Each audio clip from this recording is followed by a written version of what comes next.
we have our three control loops that remain constant in every single laboratory space.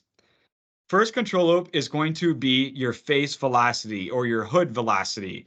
So the air moving over those hoods, typically that's going to be around 80 to 100 feet per minute. You usually don't see anything much faster than that, just because if you go over 100 feet per minute, that is when you run the risk of ruining, whatever you're working on inside of this hood. So that's control loop number one. Control loop number two is going to be how you pressurize your space. So the air coming back down into this space, typically that's going to be a negatively pressurized space.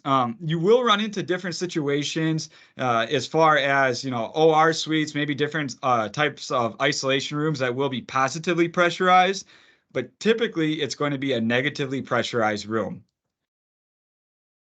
Control loop number three is going to be your duct static, but that is controlled by your bypass air plenum. So let's say the demand from the space below decreases. So let's say, your hoods, start to shut down for the night. As they shut down, your duct static changes. As that changes, in order to relieve some of that duct static pressure, we need to modulate our bypass air plenum open. Okay. And on top of that as well, modulating that bypass air plenum open, or bypass air damper, excuse me, will allow us to maintain our targeted outlet velocity and targeted plume height.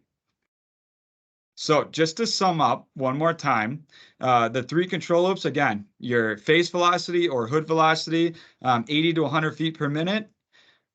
Your lab pressurization, so how you pressurize your space below here, typically, again, negatively pressurized space. And then your duct static, which can be relieved through the bypass air damper.